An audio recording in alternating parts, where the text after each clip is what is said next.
పట్టిపోయారు. మీరు ఎంత మసిపిసి మారడికాయ చేద్దామనుకున్నా, ఎంత పైకి మంచి మాటలు మాట్లాడుతున్నా ఈ రాష్ట్ర ప్రజలు కాదు కదా, ఈ ప్రపంచంలోని ఏ తెలుగువారు, ఈ దేశంలోని ఏ రాజకీయ నాయకుడు మిమ్మల్ని మంచి పరిపాలన చేస్తున్నారని మెచ్చుకోవట్లేదని ఈ సందర్భంగా నేను మనవి చేస్తూ, ఎస్పీలు కూర్చోబెట్టుకొని రాష్ట్రంలో ఎక్కడ కూడా అశాంతి ఉండటానికి వీల్లేదు, శాంతి నెలకొల్పండి అని అంటే రెడ్ బుక్ రాజ్యాంగం అమలు ఎవరు చేయాలి? మరి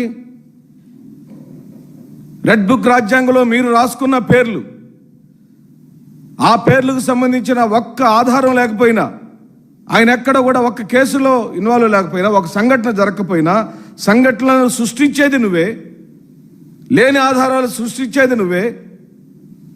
నీ రెడ్ బుక్లో ఉన్న పేర్లను ఎలా ఏదో ఒక విధంగా కేసులు బనాయించి అరెస్టులు చేసి వాళ్ళ ఆత్మస్థైర్యాన్ని, ఆత్మగౌరవాన్ని దెబ్బతీసే కార్యక్రమం ఈ 18 నెలల కాలం నుంచి నిరంతరం జరుగుతున్నది. ఇంక మీరు ఎలా చెప్తారు? క్రైమ్ని ఆపమని మీరు ఎలా చెప్తారు? అసలు క్రైమ్ను మొదలుపెట్టిందే మీరు కదా ఈ రాష్ట్రంలో. శాంతియుతంగా పరిపాలించిన అనుభవజ్ఞైన మీరు ఇంత దారుణంగా ప్రవర్తిస్తారని ఎవరైనా అనుకున్నారా? బహుశా మీ పార్టీలో ఉన్న సామ్యవాదులు కూడా ఈ విధంగా మీ యొక్క పరిపాలన ఉంటుందని ఆలోచించుండరు.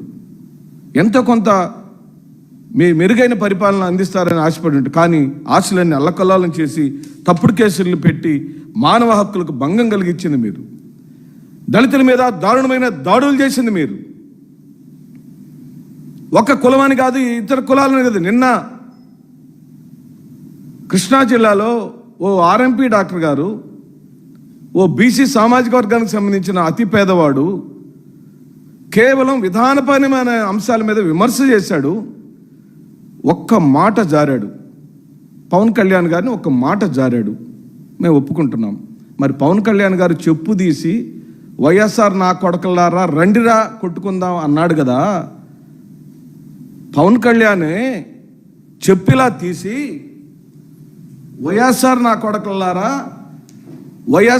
కొడకల్లారా కొట్టుకుందాం రండిరా నా కొడకల్లారా అని పవన్ కళ్యాణ్ ఉప ముఖ్యమంత్రి చెప్పు తీసి పెద్ద సభలో అన్నాడు కదా.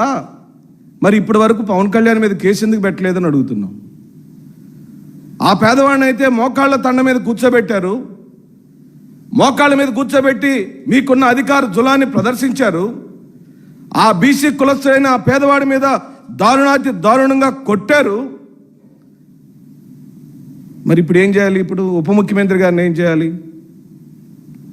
ఆనాడు లోకేష్ గారు ఆనాటి ముఖ్యమంత్రి అయిన వైఎస్ జగన్మోహన్ రెడ్డి గారిని పట్టుకొని యూజ్లెస్ ఫెలో అనే మాట అన్నాడా లేదా? వాడు వీడు అనే మాటలు అన్నాడా లేదా? వాడు వీడు యూజ్లెస్ ఫెలో అన్న నారా చంద్రబాబు నాయుడు గారి పుత్రుడైన లోకేష్ గారి మీద ఈ రోజు వరకు కేసు ఎందుకు పెట్టలేదని అడుగుతున్నాం. ఇదే చంద్రబాబు నాయుడు గారు నాయ బ్రాహ్మణులకు సంబంధించిన ఒక డెలిగేషన్ వెళ్ళి ముఖ్యమంత్రి గారిని కలుసుకుని వాళ్ళ గోడు చెప్పుకుందామని అడిగితే మీ తాట తీస్తాను, చర్మం ఒలుస్తాను అనే మాట అన్నాడా లేదా?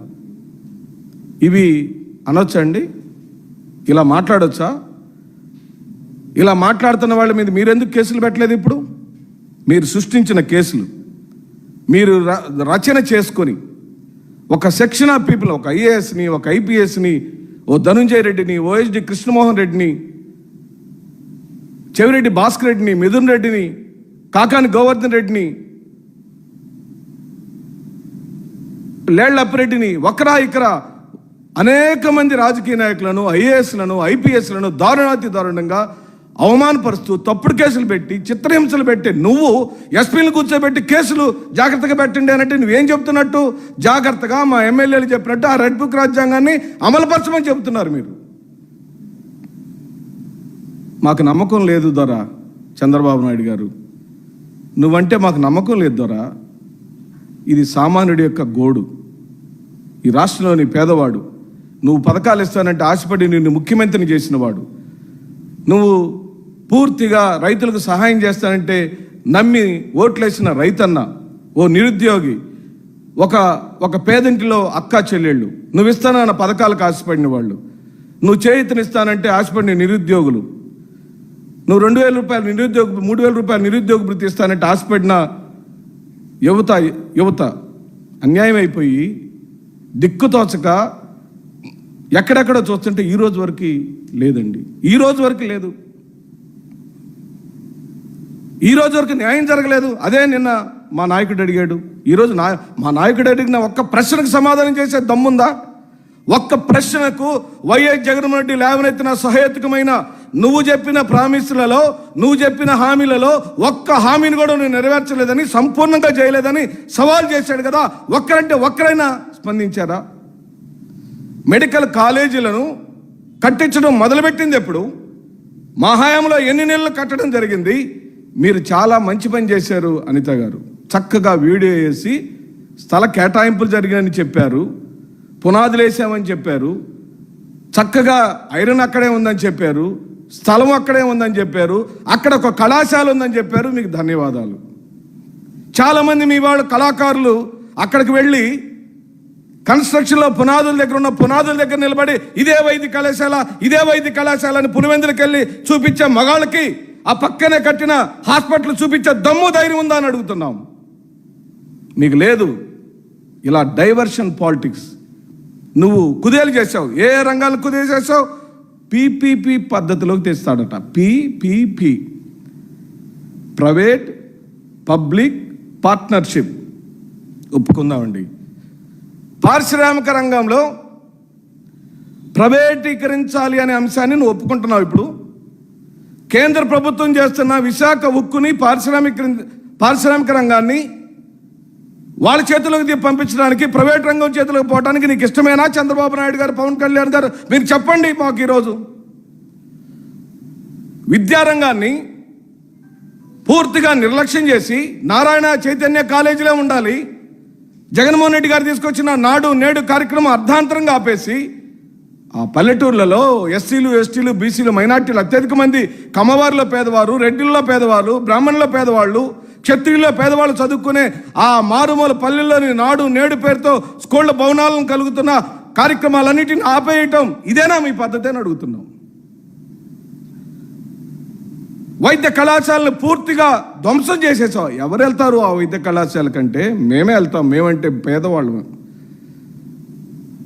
ఈ ప్రైవేటు వైద్యశాలలకు వెళ్ళి డబ్బులు చెల్లించి వైద్యం చేయించుకోలేని మేము ఆ జగన్మోహన్ రెడ్డి గారు మంచి మనసుతో మాకు మంచి సేవలు అందాలని, ఆనాటి రాజశేఖర రెడ్డి గారి యొక్క ఆశయ సాధన కోసం ఈ రోజున వైద్య రంగాన్ని పూర్తిగా పేదవాడి ముంగిట్లోకి తెస్తే సర్వనాశనం చేసేశారు కదా. మళ్ళీ దాన్ని సమర్థించుకుంటున్నారా? సిగ్గుపడాలి మీరు. పేదవాళ్లకు వైద్య రంగాన్ని అతి దగ్గరకు తెచ్చిన జగన్మోహన్ రెడ్డి గారి యొక్క విధానాలను మెచ్చుకొని దాన్ని అభివృద్ధి చేసి మీరే ఓపెన్ చేసి ఉండాల్సింది, మీరే రిబ్బన్ కట్ చేసి ఉండాల్సింది. మేము ఎవరు కాదన్నాం? పోలవరాన్ని మీరే రిబ్బన్ కట్ చేయండి. ఎవరు కాదంటున్నారు? అమరావతి రాజధానిలో పెట్టే మనసంతా రాజధాని నిర్మాణం జరగాల్సిందే, జరిగి తీరాల్సిందే. దానితో పాటు పోలవరం రావాల్సిందే. 17 మెడికల్ కళాశాలలు తప్పనిసరిగా ఈ రాష్ట్రంలో ఉండి తీరాల్సిందే. అదే మా డిమాండ్. నువ్వు వాటిని పడుకోబెట్టి, వాటిని పండబెట్టి, వాటిని సర్వనాశనం చేసి, ఇంకో పక్కనేమో అంత ధనమంతా రాష్ట్ర ప్రజల్లోని, అంటే శ్రీకాకుళం వాళ్ళ డబ్బులు ఇక్కడికే రావాలి, కడప నుంచి డబ్బులు ఇక్కడికే రావాలి. చంద్రబాబు నాయుడు గారు మొత్తం వారి గుత్తేదారులకు పనిచేసేయాలి. ఇక్కడ రాష్ట్రంలోకి ఏ కళాశాలలు ఉండటానికి వీల్లేదు, ఏ ప్రభుత్వ పాఠశాలలు ఉండటానికి వీల్లేదు, అన్నీ ప్రైవేటీకరించిపోయాయి. ఇదే మీ యొక్క ఉద్దేశంగా మేము ఎంత నిర్లజ్జగా